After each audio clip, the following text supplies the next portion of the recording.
فرمائے کیا ایک گھر میں دو الگ الگ کمروں میں جماعت سے نماز ہو سکتی ہے یا نہیں؟ بلال صاحب گودھرا انڈیا سے۔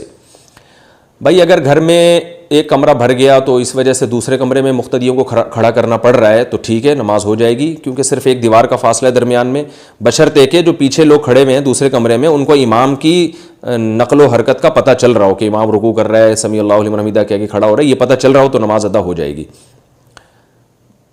غریب مزدوروں کو زکوٰۃ دینا، کیا زکوٰۃ کے پیسے ایسی کمیٹی کو دیے جا سکتے ہیں جو کہ گاؤں میں غریب مزدور جو کام پر نہیں جا سکتے ان کی مدد کرنے کے لیے بنی ہو؟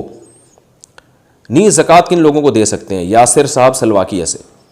بھائی زکوٰۃ ایسی کمیٹی کو دے سکتے ہیں بشرطے کہ آپ کو اس کمیٹی پر اعتماد ہو۔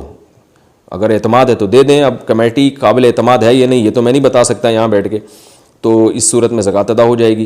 باقی کس کو دینا جائز ہے زکوٰۃ؟ مزدوروں کو تو دے سکتے ہیں، وہ شخص جس کے پاس سونا ہے، چاندی ہے، تقریباً 52.5 تولہ چاندی کے برابر اتنی رقم کی مالیت اگر ہو، جو آج کل تقریباً 40 سے 50 ہزار کے درمیان بنتی ہے، تو اتنا قرضے سے ہٹ کر اگر کسی کے پاس اتنی رقم موجود ہے یا اتنی مالیت کا سونا یا چاندی یا کوئی اضافی پراپرٹی جو استعمال میں نہ ہو موجود ہو، تو پھر اس کو زکوٰۃ نہیں دی جا سکتی، اور اس سے کم ہے تو زکوٰۃ دی جا سکتی ہے، یا اتنی ہے مگر قرضہ اس سے زیادہ ہے تو بھی زکوٰۃ اس کو دے سکتے ہیں۔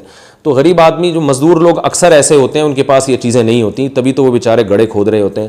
تو جو مزدور پیشہ لوگ ہیں، محنت مزدوری کرنے والے، ان سے اگر آپ کو دیکھنے میں ایسا لگتا ہے کہ ان کے پاس اتنا مال نہیں ہے تو ان کو زکوٰۃ دے سکتے ہیں، لیکن میری رائے یہ ہے کہ خود جا کے ہاتھ میں پکڑایا کریں، یہ زیادہ بہتر ہے۔